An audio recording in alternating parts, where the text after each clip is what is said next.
Welcome to Cheaper Than Therapy, a podcast that journeys into conversations with the intention of demystifying, destigmatizing, and desensitizing what really gets talked about behind the closed doors of the therapy room. I'm Vanessa Bennett. And I'm Dené Selkin. And we're seekers, soul sisters, and holders of sacred space. So join us as we dive into the ways that therapy can be connecting not only to yourself, but also to those around you.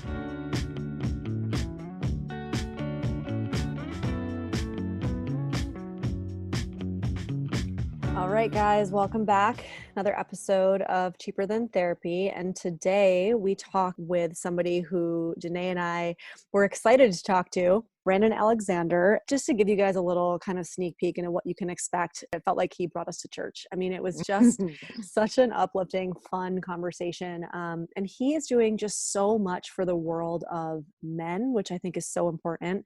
And just bringing men together to have deeper conversations that sometimes, society makes them feel like they're not allowed to have. Yeah, I feel like we've sort of followed him on social media for a while and have felt like the work he's doing in the world is so important in the context of normalizing these conversations around the things that men don't often have a lot of space to talk about and express. And he's just really sort of modeling that and making it okay to talk about it. And, as we were talking to him, we were so just in awe of like how much he is in flow state and really just like riffs and like brings you there emotionally with him when he talks about these experiences that we all can relate to. Right. And I know that, so many guys that I've worked with as a therapist have, when they're in that dynamic with you and they feel safe, many of them can drop into that space. Right. And so it's there, right? It's there for all of us. It's just that for men in particular, they don't find that they have the safe space to bring it up. And I think that one of the amazing things that Brandon does is that he not only does that through his platform on Instagram, but he also really does that in person, right? So he does like male groups and all these things and just has kind of made it his life mission to make sure that men feel like they have the space to go there. And so, yeah, really important stuff. Yeah, we loved this conversation. We know you guys are going to as well. Enjoy.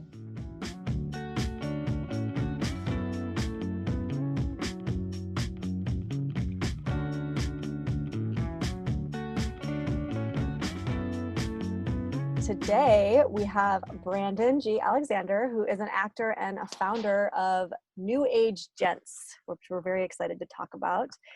Thank you for being on the show with us, Brandon. Thank you guys for having me. It's been a really good day. Oh, so I'm just really excited to have this conversation. Oh, we're so excited to have you. I feel like you're one of those people that I've been following for a while, Brandon, and was just, early on when we thought about doing this podcast, I thought about you as one of those people who sort of does the work that we are moved to do and sort of destigmatizing and normalizing conversations around mental health and how we're really doing and vulnerability. And so, I'm just so excited that you were able to come on and join us and just excited to hear a little bit more about your story. So can you tell us a little bit about you and just like where you grew up, where you came from? I really don't know that much about your backstory. Sure. So I think the thing that surprises everyone is I'm an ex-professional dancer. Really? So I used to dance. See, there it is. I saw that in your write-up and I was like, oh, yeah. So cool. Yeah. they want the nuggets. So like, who'd you dance with? We want the nuggets. I saw Beyonce on there. Oh, love it. You did both just starting off early, guys. Love it. Great. It's a great start. Right. So I did. I danced professionally. I moved here I moved to LA in 2007, fresh out of high school from Texas, Killeen, Texas. Wow. It's unfortunate. The only reason people know Killeen now is because of the young lady that was murdered. It just always seems to be bad news that comes out when people are like, "Oh, you're from Killeen, right?" I'm like, "Yeah, but not just for the bad stuff. Like, there's good things that come out of Killeen too." Moved away from Texas, came here to pursue dancing professionally. Hip hop dancer. People always need me to clarify, not an exotic dancer and not a ballerina. I had an opportunity, and I was very blessed to work with artists like Jennifer Lopez and Beyonce and Raphael Sadiq, and work with other artists on music videos and tours and different things like that. And it really opened me up to this idea of comfortability with people of different backgrounds and different variations. I think if anyone's in the industry, you understand that on set, you meet all kinds of people, from the wardrobe person is from France, hair and makeup is from Colorado, the director is Italian, and then you got somebody from New York, from the Bronx, working one of the boomsticks. So it helped me to really learn how to operate, be a citizen of the world, if you will. Mm. And then in 2013, I kind of started to get away from it. I stopped dancing really professionally in 2012, but in 2013, I made a big shift and started New Age Gents. I saw a window of opportunity to have a conversation that was the counter to what the narrative currently was. Mm. It was chivalry is dead. There's no more good men. And where do we go from here? Right. And the feminist movement had really picked up some steam. So it was like empower women. And I was looking for things that empowered me, that for someone who looked like me, thought like me, and lived like me. And there were few resources. So I figured, why not become a resource? The caveat to that is it took a push from another man who heard what I was saying. And I wanted to do something under his platform. And he said no. And I felt initially it was like a rejection. And he said no. And then he said, go start your own thing. Mm-hmm. You have so much in you. You should go start your own business, start your own brand, start your own platform. And every time I would do something, he would shift my messaging and shift and give me things. And he never once was like, hey, you owe me. He just wanted to see me grow and expand as a man and as a business owner. And so that's how I got to be doing New Age Gents now for, I'll just say over 5 years. It's been a beautiful, beautiful journey to be able to do stuff like this. Wow. And so will you tell our listeners exactly what New Age Gents is for those who don't follow you? What you guys do, yeah. Absolutely. So it's an online platform for men. It's building better men by discussing what it means to be a gentleman. Now, recently we've launched a men's call group. So that's one way we're now actively having an action behind the work that you see online, where we're inviting men in for these very private, very intimate calls, 6 to 7 guys. And we're saying, let's have a conversation, right? You don't feel overwhelmed because we have a big group, and 20 and 30, you may not want to share. So we started that. And that's really where my heart is at. My heart is to work with men and give them the tools and the resources that help me and are helping me on my journey. Love that. I feel like, before we came on with you, Vanessa and I were talking about how powerful it is to sort of see someone doing what you're doing, whether it's spoken or not thing that is, especially in the African-American community, that is sort of like, we don't talk about where we're struggling. We don't, right. You don't air your dirty laundry. You just kind of mental health. Keep that kind of stuff to yourself. And I feel like your vulnerability, certainly, on social media, has been so refreshing to me. Such a tool that I've sort of passed on to clients. And I think what you're speaking to about there just being such a lack of some sort of resource for men in general is so real. Like, I try to find men's groups to send clients to, and I can't find them.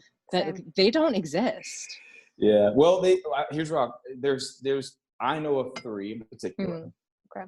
And so I think that's where, come on, 3. If you were to look up like women's empowerment, you would find at least hundreds of different places that facilitate and help women with that. But one in particular, I go to, as a Christian man, I go to one called LA Men's Group. It's a group of, it's a couple hundred guys that go to this group, but since everything's going on, they do Zooms and different things like that. And then there's the Lives of Men, which is another group similar to mine in New York. And I think they have another branch here, another branch, I believe, in another state. And they do the same thing. It's predominantly Black men in that one, in the Lives of Men, but they touch on mental health. A friend of mine, Jason Rosario, we did an interview a while back. He's one of the heads of it. And then the other one is my buddy of mine has a group called Man Talks. And Man Talks is Connor Beaton. He was in Canada, but now he's based out of New York. And he has these gatherings and these groups that he has a Facebook community where men can go to that community. These are resources actively and readily available to men to have access to. I love that you just listed that out for people who are listening, that they can, either take notes, send it to people that they know that might, need it. We can take notes for our clients. Absolutely. Thank you for those. What are your thoughts though, Brandon, on I'm sure Dené and I have our own thoughts from our background in therapy stuff, but what are your thoughts on why is it that we can find hundreds of these resources for women, right, but only a handful of them for men? Like, what's your thought on that? Fostering vulnerability versus stifling vulnerability, right? Vulnerability for women has been fostered, right? And it starts early. I watch when you put little girls together, right? They talk and they talk and they talk and they talk and they talk and they talk and they talk. And no one ever stops them from whatever's happening, right? They want to play this, they want to do this, they want to be creative, they want to be emotional, they want whatever. It's almost like let girls be girls. But then when it came to letting boys be boys, it's go outside and play. It's do this. It's you're going to help me build this. It's this idea of you don't do what they do. Physical, right? It tends to be very like physicality versus like talking, sharing. Right? And even when a boy comes to someone with something and he can't fully express it, it's not met with the same kind of openness and ready to receive. Right. A dad is more likely to sit there and listen to his daughter talk about her feelings in her day and these different things. But a son comes to him and says, boy, what's your solution? What are you going to fix? It's all goal oriented. It's a very old school mindset, right? I don't really equate that to the dads we see today. I think the dads we see today are phenomenal. I think the dads we see today are doing an incredible and an amazing job of fostering vulnerability and emotions and feelings in young boys, especially our young boys, now more than ever. And I literally know over 50 dads that are actively sitting with their sons, having conversations, putting them in situations where they are forced to acknowledge and deal with their feelings. It's refreshing. I felt a little emotional as I was listening to you just now, Brandon, because I think part of what you do that I've been so moved by is the way that you affirm fathers. You know, we were talking right before we started that my kiddo's father sort of follows you and is constantly reposting stuff that you put out in the world. And I just think that, you know, Will Smith was talking in an interview that I heard a couple of days ago where he was talking about like, listen, moms, we get it. These kids come out of your womb. They're your kids, whatever. We're not arguing with that, but you gotta let us be dads. You gotta let us do what we do it our way, and sort of like support us in that. And I love your voice being someone that is really just like affirming these dads that are showing up and doing such a great job.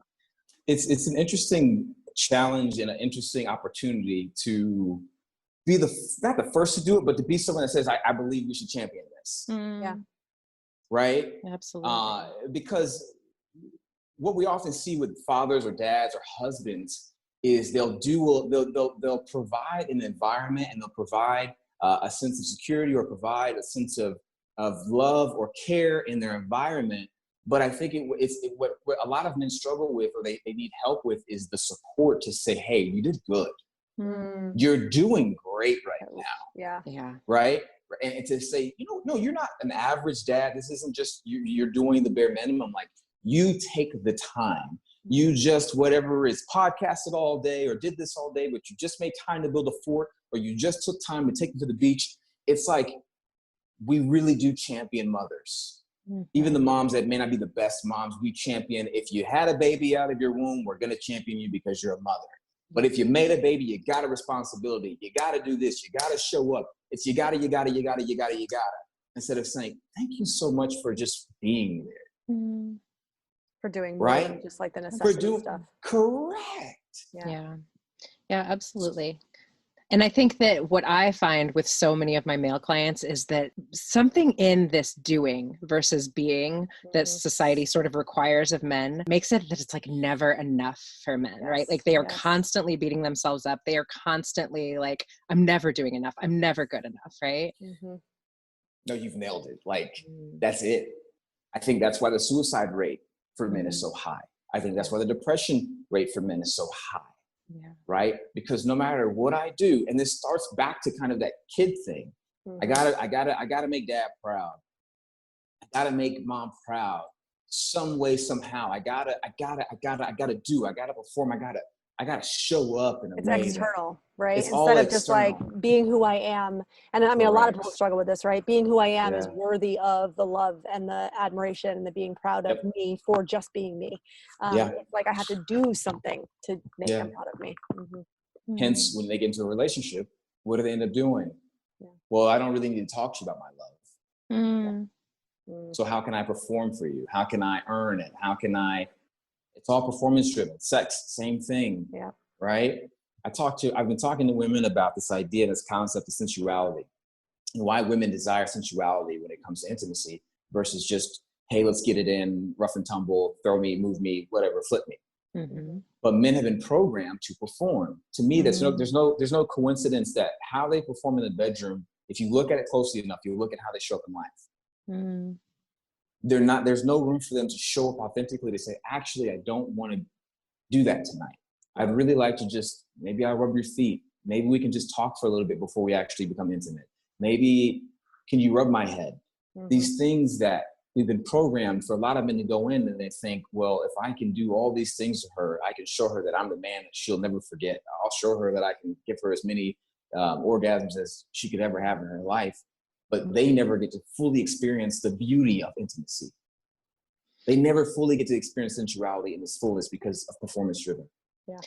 I just had such a light bulb of why we so often miss one another as you were talking, right? Because if I've sort of been programmed that I need to be in the state of action, my partner has been programmed that like presence is where connection and intimacy lies, then we are just, and I think for a lot of women, it's really hard to get to that space of orgasm when I don't feel really connected and intimate in that way, right? So it's like we're on different planets with like completely different goals. Isn't it? What's funny about that is, Glennon Doyle actually talked about that. She talks about how now that she's with Abby, now that she's with a woman, she's like, let me tell you, it's so much easier. Because we're already there. Because we're already speaking the same language. Yeah. Like she jokes about it, but she's like, let me tell you, like that part of it is actually easier because we were programmed the same way, And that's it.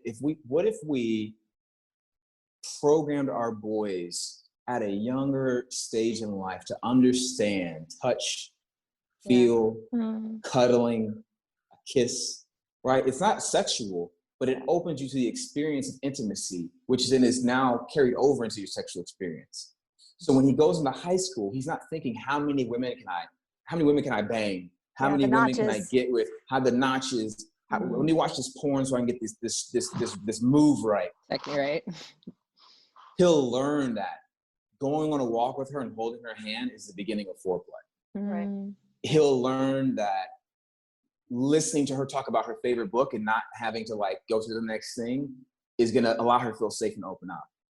Vice versa. Him being able to say, hey, you know what I did today? Hey, you know what I thought about today? Allows her to feel like, oh, he wants to share this with me. This is a moment of vulnerability and openness. That's why I think women, when they get together, there's a lot of sharing. What's going on with you? Here's what's going on with me. But can you believe this? Did you see that? Did you believe it? When men get together, it's not that at all. If you see a bunch of men in the space, it is not even close to that. Oh, yeah, okay? Yeah, right. No, okay. Yeah. Okay. No, all right. It's funny but sad. Yeah. And it's so like foreign to us that we're like, how do you so even? When you see men get together, you're like, I don't even want to be around this. That? Like, what is this? Yeah. And the same thing when you guys start talking, our brains, they're like, oh, this is too much chatter, right? Instead of, hey, here's what we're getting to. Let's talk about that, right? Yeah. Now I'm generalizing, right? This is not every situation because the men that I talk to, we have really great, amazing, abundant, full conversations where women think, I've heard women say, this is so hot. And I'm like, two men talking is hot? Yep. And I'm like, so what do you think about, this? And he's like, well, I've been thinking about, really? Okay, can I challenge you here? Okay. And as that's happening, she's getting an insight to like, what the masculine being vulnerable looks like. Our flower. What does our flower look like? It's not the same shade. It's not the same shape. It's still a flower, but we haven't learned to let it bloom and let it blossom. Yeah, it's so interesting though, if you think about how much that is, I believe, ingrained in us naturally. Like I have a 3-year-old little boy who is so all of the things that you're talking about, just like in his nature. He is so like sensory and intimate and like present and connected. And I'm like, oh, universe, like, please let's keep all of these qualities within him. Like, how do we nurture this? Yes. And I find so often that women will talk about, in the beginning when I started dating someone, or like the first couple dates, he was this way with me. And then there's like this avoidant thing that like kicks in and they're like, can't do this like close, intimate conversation anymore. And I'm done and I'm out. And so what do you think that's about, Brandon? Like, where do men go if they start out that way? There's a couple of ways to look at this, right? Some get to the point to where it gets scary. Vulnerability, we all know this. Vulnerability is scary. So then you start to think to yourself, am I talking too much? Am I doing this too much? I don't know what to do with this feeling. There's no green light going off. right? Because of the conditioning in the program we're talking about. Yeah.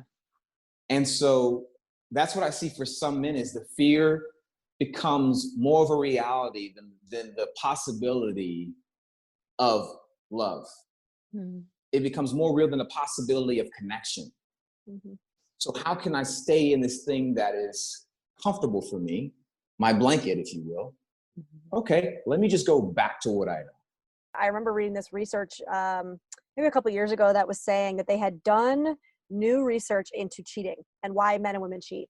And Wow. up until this point, we'd always thought that women cheated for emotional reasons and men cheated for physical reasons. And actually the research showed it was the exact opposite, that Correct. women actually cheated for physical reasons and men did for emotional reasons, right? And so it's kind of speaking to what you're saying. It's like we're missing each other, and for men especially, they're craving something that they're not allowing themselves to experience, right? And so with their own partnership, to your point today, it's like maybe they start there. At some point it gets too scary, so they emotionally leave, and then it feels safer to kind of find it elsewhere, or it feels safer to, right? Let me just do this. Let me protect my heart again, right? Yeah. I'm opening up, but then the sirens are going off, right? It's like the sensor on the car when you're backing up to something and it's saying you're getting too close. It's the same thing with the heart to someone. You're getting too close. You're getting too close. You're getting too close. Either they've experienced hurt, they've experienced rejection, they've experienced their own self-rejection, that what I have to say isn't valuable, what I have to say isn't worthy, what I have to say doesn't matter to this person. Let me just shut up. Let me do what I can to feel that safety and security of just being, okay, no, whatever you want. Okay, no, where do you want to eat tonight? Okay, whatever you want to watch. That's great. There's no openness to be in the experience and to be present with that person. And mind you, I'm someone who's also experienced that because I've gone through my own phases of rejection and hurt, to where I will open up to an extent. So my openness could be someone's beyond vulnerable. Sure. Right? But I know that I've capped myself off to what's possible. Because well, and that speaks to continuing to push it for yourself. Like to push it for yourself. What you're speaking to, Brandon, is so much of what we talk about with clients, right? It's this idea of resiliency, and resiliency goes across the board with any of our experiences. It's like, you're not going to go from 0 vulnerability to 100 vulnerability in one try. You might get to a 9, and that might feel like, ooh, that's too much. That's okay. Back up to a 7. And then next time, maybe you'll get to 15, and then you'll back up to an 11, you know? But to your point, like, your level, whatever that is, might be really scary to some people, and that's fine. Yeah. And the other guy is the guy that I just talked about, is that he's tried to become vulnerable, and he felt like he wasn't being seen. He felt like he wasn't being valued and appreciated for, hey, I've been doing the work. I'm vulnerable. I read the books. I've been to therapy. But her programming says, this isn't what men do. Yes. I need a man that does what men do. I need a man to just show up like this. And he's not talking, and he's not emotional. He's not open, because now you're too soft for me, and I don't really know what to do with this. So now he feels rejected, because now what she's gone to is not him. Yes. And he's made the experience about him, as opposed to, no, this is really about her programming, conditioning, saying, all I've seen from my dad, all I've seen from my brothers, all I've seen from men is this. Yeah. Even though I'm hungry for the other part. Even though I'm hungry for the other thing. I don't know how to tolerate the experience of that, because I've been conditioned that this isn't what a man should be. Or if a man is vulnerable, maybe I've been conditioned to believe that I'm not safe with him, or that, I don't know, like all the stories, right? But Vanessa and I were having a conversation with someone the other day about like how we are, as a society, just sort of out of balance with both men and women being so inner masculine that we cannot sort of like find a dance with one another. And I feel like you're speaking to that a little bit. But though what's so crazy is we just this group that I do, the Refinery on YouTube, we just released an episode. This is not a plug, but we just released an episode called Change is Coming, but we talk about the dance of life. I dance, my buddy Colt practices, he dances, and John, he gets it, he's done salsa and stuff like that. So we're talking about the beauty of the dance, right? Where we're at right now, women want to lead while asking for us to lead. Yeah. I need you to lead me. I need you to lead me. I need you to lead me. I'm being spun around right now. I don't know how you expect me to, but I need you to lead me. Surrendering to lead me. Right. Doing nothing. Which, that just brings up so much feeling in me. I really wondering. I was like, how's that feel for you, Vanessa? Right, because I am somebody who has always been so much more my masculine, right? And I've talked about this before, but I mean, I was raised by a single mother, and it was very much this kind of, whether it was spoken or unspoken, it was very much this dynamic of like, fuck guys, you don't need guys, like you can do it all on your own, right? And and so I believe that I stepped into that, right? And so I'm very good at being in my masculine. I'm not so good at being in my feminine, and I'm not so good at allowing my partner to lead. And yet I want my partner to lead. So it's very confusing. It's confusing to us. It's confusing to men. And I think what's the solution, right? The solution is hopefully you find a partner who can look you in the eyes and say, yes, it's confusing for me too.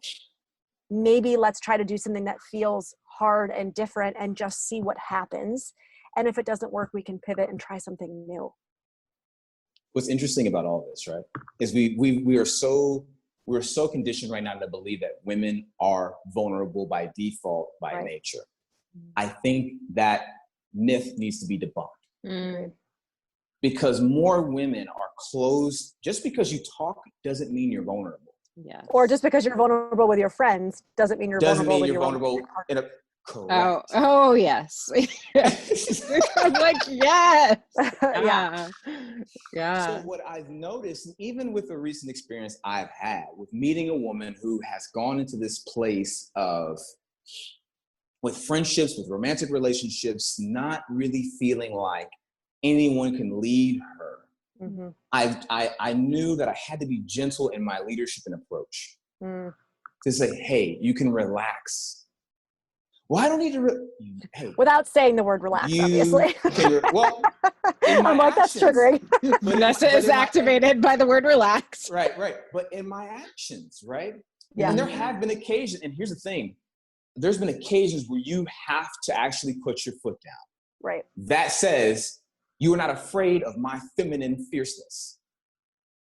Hey, I'm taking care of it. It's okay. And in that, it's like,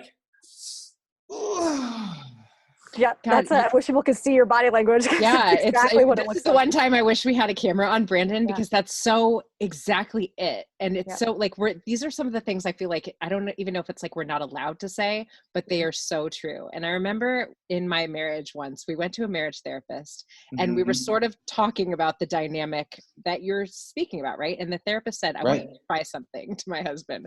The next time Dené is in that space where she's just sort of like, wow, now I want you to take her in your arms and like contain her and hold her, right? Yes. And I was like, I don't even know what this therapist is talking about. Don't even come over here. Oh, don't even that. He might get killed. It's true. Right? It's true. It's a moment. It's a moment. But I'm telling you, he tried it and my entire body, like I was overwhelmed with the emotion of like, I'm okay. It's like contained in that way. Exactly what you just described with your body language. I felt that in that moment. Yeah. And it's just so interesting to hear you articulate what that was. It's safety. I mean, it's safety. Yeah, safety is like the biggest word. And what's so funny is that as I say the word safety, I'm aware that there's this maybe misunderstanding around the word of safety that feels like boring, or I don't know, like there can't be fireworks and sparks and safety at the same time. And I actually feel like it's the exact opposite. I feel like if you can be safe and feel safe, there can be even more sparks. More.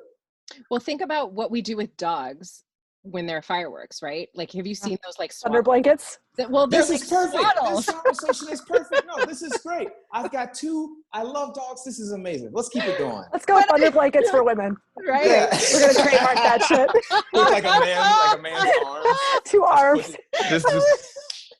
I'm dying. Hey, get your blanket. It's got like a mannequin head.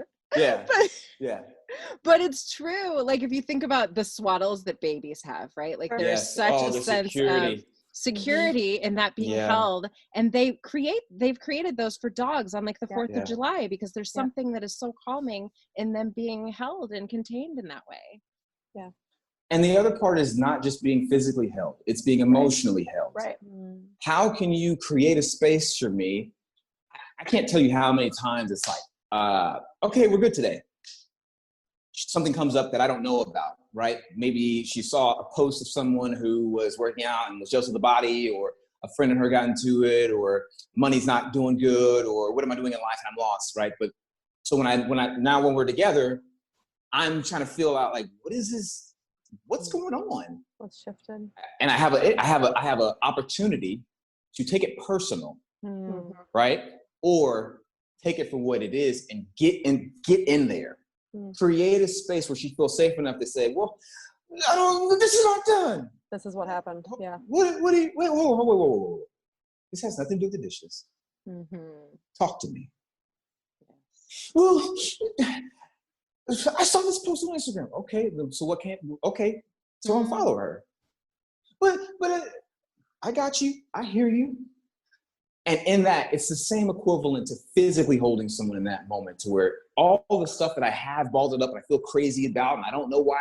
And if I say this to you, you may look at me differently. Right. But for her to say that to you and not be judged is the most secure, safe, trust-building thing you can do. Yeah, what you're speaking to is so much of what we work on, right? Every day with clients. Every day.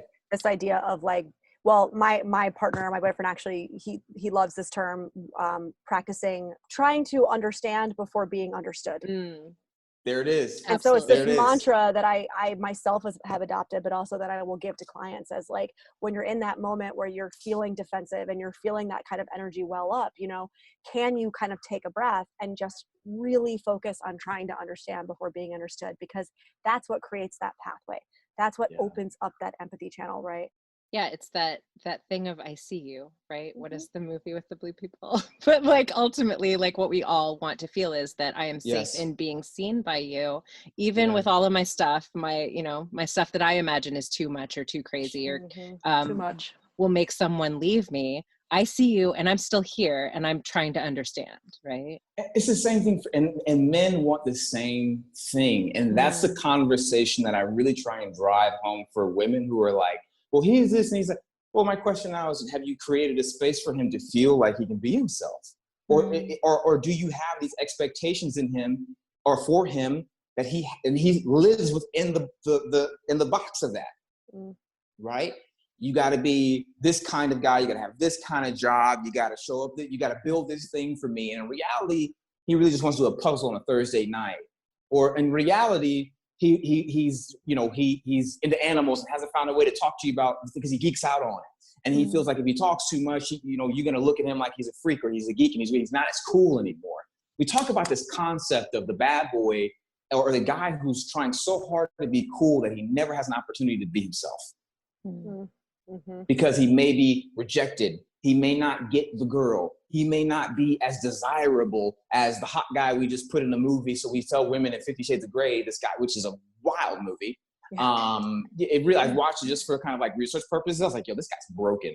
And women were like, oh, this is so hot. I want a guy like this. I'm like, no, I think you want the leadership and dominance aspect of him. But what he's doing is borderline emotional and mental abuse. That's what's happening. Anyway. There's such a there's such a, as somebody again, and I will speak to myself being a very dominant, very kind of in my masculine, right? There is something almost fetishized about a man that can dominate might be the right word, but like dominate and take control. Caveat, can be trusted to dominate. That's the caveat. Take control. That's the caveat. That's but we're back to the swaddle, right? It's the swaddle again. Like he can contain this. Right. And what's interesting about dominate and control, I look at, we're talking about dogs and wolves and all these different things, right? And whatever. I have 2 dogs. So I'll use an example, right? One of my dogs, he's a very, very alpha-based guy. And we had an incident recently and he was being a little nippy and chatty at other dogs. So I went to a behaviorist. And she said, you know what he's afraid of, right? And I said, well, what's that? He's afraid that other dogs won't accept him. I was like, you're kidding me. She said, no, that's why he gets big. He literally broadens his chest, puts his head up. So he's a big dog. He's already 90 pounds. So he still feels like I have to be the big man on the block. My job as dad is to say, son, it's okay. So a correction for him is the dominance to create safety for him to relax into who he is. Wow. So it's the same thing in relationships. The correction is are boundaries. We're talking about creating boundaries in a relationship. We're talking about the healthy things that create that space of, you can't totally just be wild and think that everything you do is acceptable, because that's not the truth. And that's not healthy relationship. That's not healthy anything. When someone comes in and you're like, I accept you as you are, or even the stuff that's not acceptable, I accept you as you are.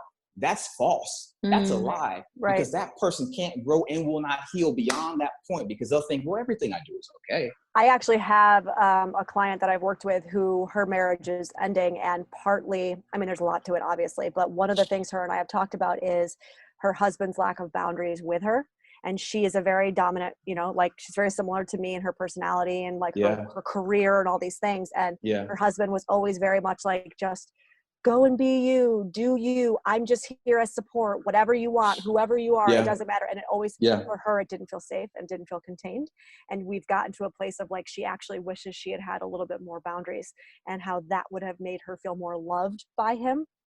And the fact that there were no boundaries, whereas it wasn't obviously what he was doing. He wasn't trying to do that, but the way that she perceived it was actually less loving than if she had kind of been contained in a way.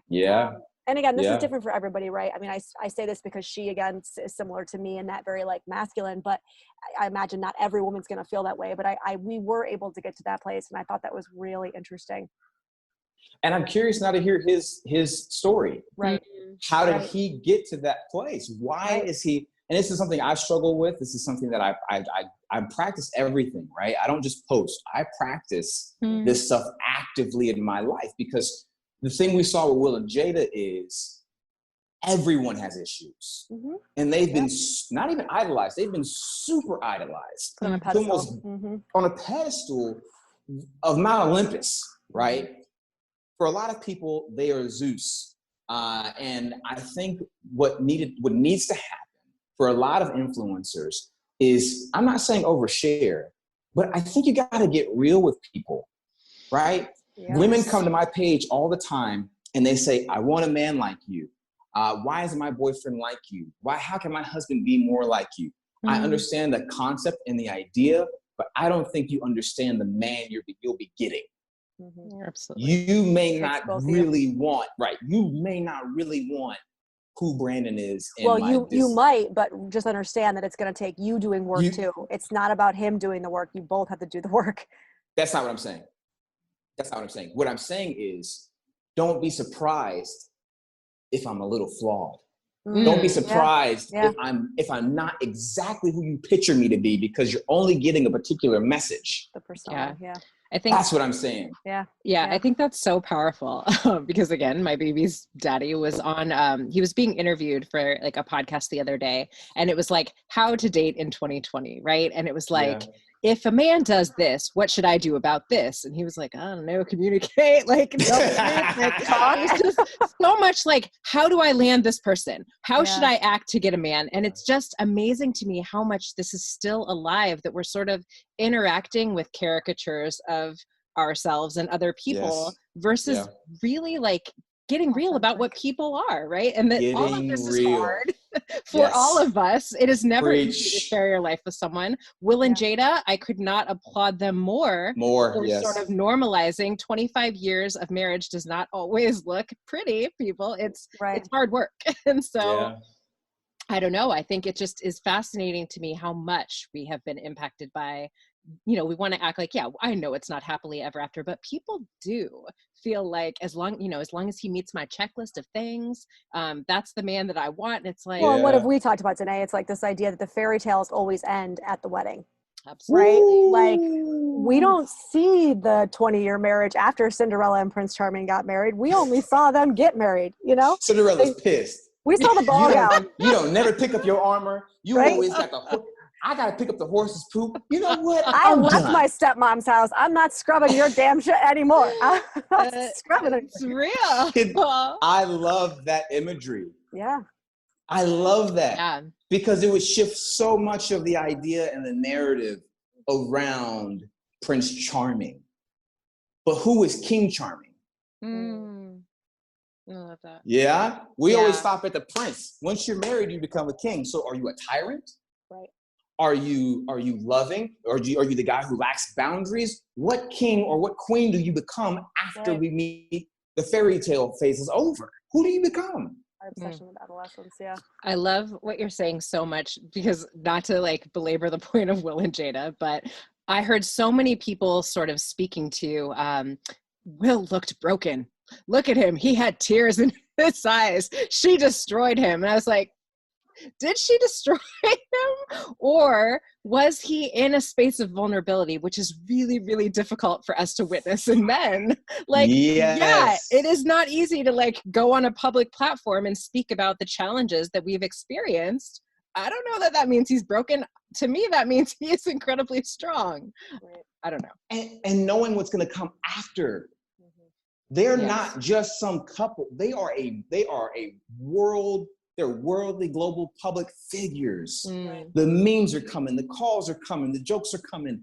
And it's like, who are we cussing on here?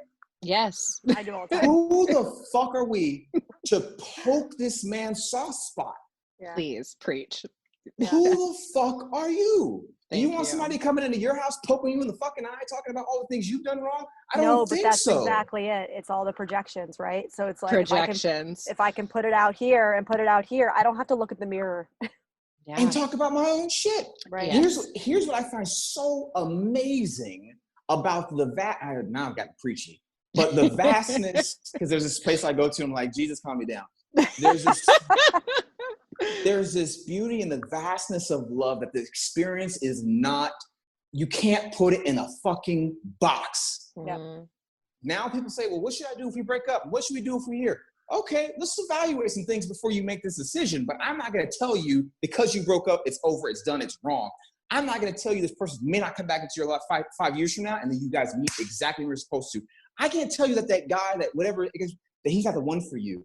So when I see situations like Will and Jada, okay, Jada says we're on a break, this happens, she meets this guy. If Will says he has understanding and their love and their marriage are more important than this situation, this time period, then who the fuck are any of these people to judge and say, this is what you get when you do this, that? No, come on. It doesn't fit in our narrative, though. It goes back to the fairy tale. It doesn't fit in what we've been told or taught to believe things should look like.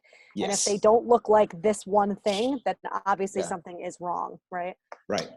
And I think that fear of judgment that all of us are constantly like aware of and, defending against is what I know Vanessa and I sit with so many clients who are in deep space of suffering, not living authentic lives because they are just so terrified of what everybody's judgments are going to be about my life. People. Right. Mm-hmm. Yeah, absolutely. Yeah. What's interesting about where I'm at in life now at 31, I remember coming from the other side of the fence. Mm-hmm. I come from Texas. I have a lot of military in my family, a lot of what we wanted to perceive to be as if we can create a scenario for you to get married, have kids, stay married, do it God's way, then you're going to have the happily ever after and then make God happy and everyone in the church is happy. Everyone's happy, but you're not happy, right? That's the truth of it. Yes. So I came from that. And I was going into relationships in a city that is so not that. That they were ending because I was coming with this program from an old IBM computer and everyone's on Macs. And it's like, and they're like, hey, dude, this program does not work here. Like, we're on Wi-Fi. Things are moving a little bit quicker. I don't know what you're doing here. I don't know what this experience you're trying to have. You still got like a keyboard with the thing attached to the computer. That's the programming I was coming here with. So I'm like, well, why are my relationships working? It's because it was so, it had never grown. My mind had not expanded to the possibility that love and a relationship is really the story I create. And in creating that story, you have editors come in, a therapist, a counselor, a friend, and look at your sentences and say, well, you know what? You may want to do this here. You may want to put a comma there. You may want to do this here. And it's up to you as the writer to say, I do want to put that comma there. I do want to put that period there. I want to end this chapter after 2 pages. It's up to you, but you have to allow the editors to come in and read the story, read the paragraph, read the chapter, and then give you the tools to either make it a better story or you decide where the story goes from there. But at the end of the day, it's your story. I love that imagery. I mean, I'm going to use that actually. Yeah. And like with clients. I mean, I love this idea of it is your story. We are just an editor. I mean, as a therapist, right? It's like, we're just here to tell you that we think maybe the sentence would be better structured with a comma, but you can decide whether or not you want to put that comma in there. It's your story. Yeah, you're taking us to church, Brandon. We're like, yes, Brandon.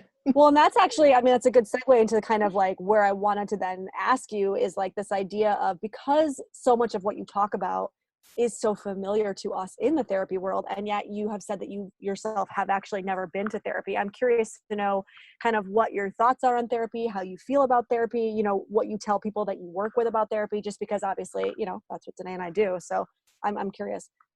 I advocate for it 100%. I believe it is so important, especially for people who have a hard time talking. Mm-hmm. I fortunately kind of have an okay idea of talking to people about what's really going on with me. Right. So my therapist has become my friends in a sense, and me for them, right? I have no profession, I have no plaque, I have no anything.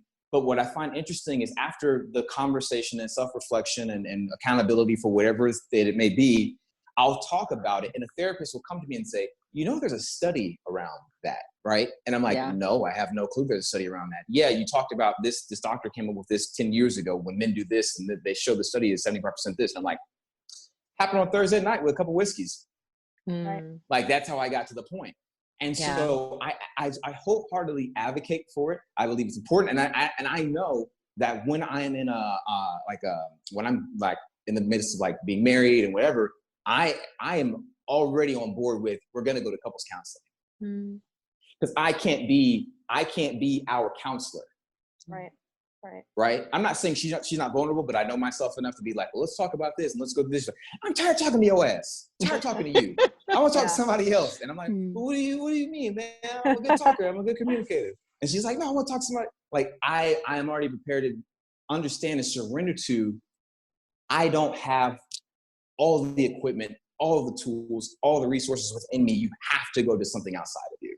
You have to go to someone outside of you. What's interesting about that too is there's been a lot of, research again, but like a lot of writing around this idea of collectivistic cultures don't utilize therapists as much, right? Because they have this kind of built-in structure that in the Western world, we don't have that anymore. You know, we don't have communities like we used to. It's not the village anymore. Yeah. You know, we are confined to our small little, nuclear families, and we don't have anyone to talk to and process this stuff with. So that is where you'll see the therapist kind of where we've kind of grown out of, right? And so, even like the Latinx community, you don't see that as often because they do have their aunties and their cousins and they're this and they're that, and they get together and Yeah. I feel like we talk about that so much, like how it's been a detriment to all of us that we are hungry for our animalistic instinct to sort of be in community and be able to have authentic connection with one another. Right. I do feel curious to ask you just a little bit, since we don't have a ton of time left, about this moment that we're in, Brandon. Like, I know you talk a ton about like people dating and meeting each other and like how to authentically connect. How do you sort of see dating evolving or changing given, like we're in the midst of COVID-19 and a lot of like quarantining? Like, what do you think or have you seen is shifting for people around all of that stuff? We've had to adapt. And I think it's one of the most beautiful traits of mankind is our willingness to adapt to a circumstance and time. One of my favorite stories I've seen, and whether it's true or not, I don't know. There's this guy in New York, and he was in his apartment, and maybe you guys have seen it, Rooftop Cutie or something like that. The bubble? The bubble girl, right? A quarantine cutie is what it's called, but they're on a rooftop. And one day, this guy, he has this drone and he's kind of filming New York, and there's this girl and she's dancing on a rooftop and she's doing a TikTok. And he's like, she's kind of cute. Let me shoot my shot. And he shoots his shot and they exchange phone numbers and they're texting and they'll meet on the rooftop and have dinners. They adapted to the environment to cultivate a relationship, potentially love. So what the quarantine lockdown time is doing for a lot of people is causing us to adapt to a time where if you really desire it and really want it bad enough, you will find a way, right? There's a difference between the victim and the victor. Reason being is the victim doesn't see a way. The victor always sees a way. So if you really want to champion and be a champion of love and for love, you won't allow something like a lockdown to stop you from, okay, maybe I'll send that direct message. Maybe I'll comment on that post. Maybe I'll find a way to say, hey, you know what, can you call me? I'd like to talk to you. Can we FaceTime? Whatever the case may be, because if you want it bad enough, you'll find a way, and love always finds a way. It's the most powerful force in the world. So there's nothing that technology, time, a presidency, a lockdown, a restaurant being closed could ever stop you from doing to find something, and love finding you when you really openly say, I want this.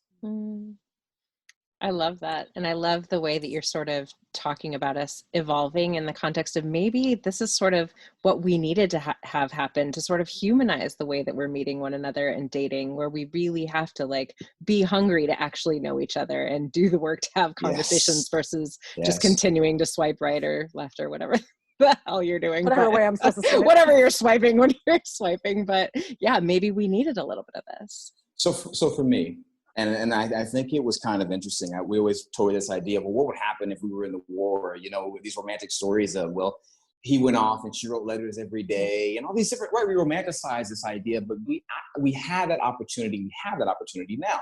So when I started to see someone, we were just friends at first, but we got closer when the lockdown happened. Now you can say, okay, well, really we became intimate because we couldn't see anyone else and we were like, we trust each other. It was an opportunity for the both of us to be vulnerable, right? If I'm seeing you and you're seeing me, we could get bored of each other really easily, but how do you not get bored of a person? How do you not get stagnant in a relationship? Vulnerability allows newness to happen every single day. I love that. Yeah. I think that's so beautiful. And I think that it is that thing of like how you reframe it or how you look at it, right? Like so many people are like, this is impossible. I'm with this person. I can't escape this person. It's like, yeah. And maybe you can't escape this person. And in that you have this opportunity to have a new level of depth in your conversations or a new way to like get to a compromise that you might have been able to walk away from otherwise. And that's kind of amazing. Yeah. Wow, Brandon, you're just such a gift. I feel like it's really just such a pleasure to meet you and connect with you, and just thank you for the work that you do in the world, because I feel like I certainly utilize your page as a tool, and I will continue to. And just, you know, your writing is so thought-provoking and really refreshing in what we need. So thank you. Thank you. Great. And before we do we have a lightning round that we like to ask everybody some questions. Yes. But just for our listeners, where can they find you? So you guys can find me on New Age Gents. That's on Instagram. I meant to say on Instagram at New Age Gents, but you can find me on New Age Gents on Instagram. You can find me on Facebook, New Age Gents, newagegents.com. And I have an Etsy shop. If you have a guy, you want to give him a sweater or something like that, Etsy shop, New Age Gents. Awesome. Nice. All right. Okay. So the first question is, what breaks your heart, Brandon? Okay. Wow. Am I supposed to answer quickly? No. Take your time. Whatever comes up. When I see how unnecessary hatred or like treating someone wrongly is, like how easily, if you chose something different, it would be a whole different scenario. So when I see someone choose hate or harm or to just abuse someone with your words unnecessarily, which is always unnecessary, it breaks my heart. Where do you find yourself in a state of flow? So what does flow look like for you? Telling myself that I love me and that everything's going to be okay. Today's crying. I'm crying. Is she? I feel like you've made me really emotional like 5 times. So you find flow in a state of self-love. Yeah. Yeah. That's so beautiful. And then we have a really important last question. I can't even get there. And so what's your favorite food? You know what? Steak. I like a good steak. No, lies. Take that back. Here's the thing. I thought about it because my body was like, you're lying to them. pancakes. Oh, yeah. Pancakes. Now you're talking. I can get on board with that. Yeah. Blueberry pancakes from this place called Sweetwater Cafe. My favorite pancakes in the world. The biggest pancakes I've ever had. I love pancakes. You want to see me act 5? Give me pancakes. Happiest man in the world. Oh, I love it. Wow. Thank you so much for celebrating men, celebrating love, and, just supporting people in connecting with one another in a more authentic way. I just think, again, I said it before, but I really think you're such a gift, Brandon. And it's so great to meet you. It's challenging us. And I always appreciate people who challenge us to just be the best versions of ourselves. And it's refreshing. Yeah, absolutely. Thanks, Brandon. Thanks for joining us for this episode of Cheaper Than Therapy. If you enjoyed today's episode, be sure to subscribe on Apple Podcasts, Spotify, or wherever you listen to your podcasts. And if you want to connect with us, you can find us on Instagram at Vanessa S. Bennett and at Dené Logan Selkin.